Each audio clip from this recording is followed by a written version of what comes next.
ഒരു പ്രസക്തമായ ചോദ്യമാണ് നിങ്ങൾ ചോദിച്ചിട്ടുള്ളത്. ഈ ഇദ്ദേഹത്തിൻ്റെ പ്രസ്താവന, ആദ്യത്തെ പ്രസ്താവനയും പിന്നെയുള്ള പ്രസ്താവനയും ഞാനും സശ്രദ്ധം നോക്കി. ഈ വളരെ സാംസ്കാരിക കേരളത്തിന് വളരെയധികം അപകീർത്തി ഉണ്ടാക്കുന്ന വിധത്തിലുള്ള ഒരു പ്രസ്താവനയാണ് അദ്ദേഹം ചെയ്തിട്ടുള്ളത്. ഇതിൽ ഏറ്റവും അധികം ദുഃഖിക്കുക ശ്രീനാരായണ ഗുരുവിൻ്റെ ആത്മാവ് തന്നെയായിരിക്കും എന്ന് ഞാൻ വിചാരിക്കുകയാണ്. അദ്ദേഹത്തെ പോലുള്ള ഒരാൾ നവോത്ഥാന സംരംഭത്തിൻ്റെ അതിൻ്റെ സ്ഥാപനത്തിൻ്റെ അധിപനായി, ചീഫായി കേരളത്തിൽ ഗവൺമെൻറ് നിയോഗിച്ചു.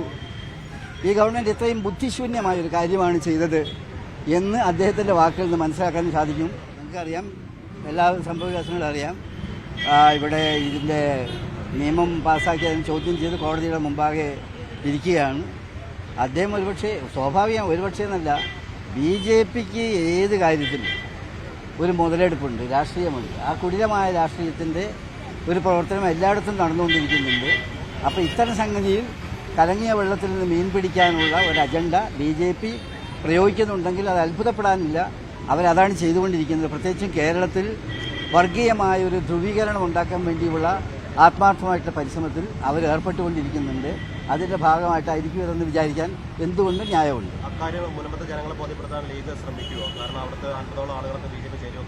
അതല്ല, BJPയുടെ തന്ത്രങ്ങൾ, BJP എത്രത്തോളം കുടിലമായിട്ടാണ് ചിന്തിക്കുന്നതെന്നും ഇവിടുത്തെ സാമുദായിക സൗഹാർദ്ദം തകർക്കാൻ വേണ്ടി എന്തെല്ലാം ദ്രോഹങ്ങൾ അവർ ചെയ്യുന്നുണ്ടെന്നും പ്രബുദ്ധമായ കേരളത്തിലെ എല്ലാവർക്കും അറിയാവുന്ന കാര്യമാണ്.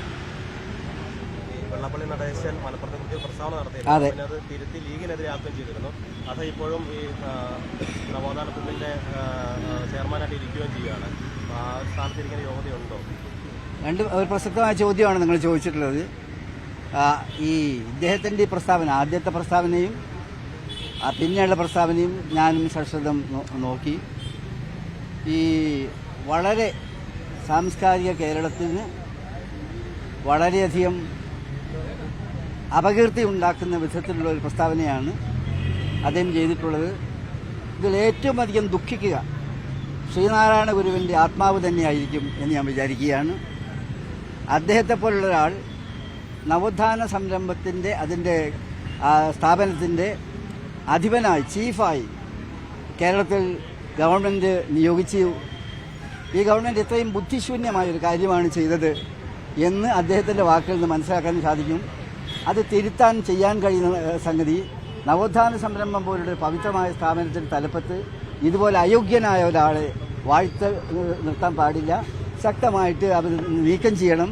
എന്നിട്ട് ആത്മാർത്ഥത കാണിക്കാൻ ഇടതുപക്ഷ മുന്നണി തയ്യാറാകണമെന്നാണ് എനിക്ക് പറയാനുള്ളത്. ഗവൺമെന്റ് ഈ വിഷയത്തിലെ പക്ഷേ ആരുടെ ഭാഗത്തുനിന്ന്, ഇടതിന്റെ ഭാഗത്തുനിന്ന് കാര്യമായിട്ടുള്ള ഒരു പ്രതികരണം ഇതുവരെ വന്നിട്ടില്ല. അപ്പൊ എന്തുകൊണ്ടായിരിക്കും അവർ ഒളിച്ചുകളിയുടെ ഭാഗമായിരിക്കും, സംശയമില്ല.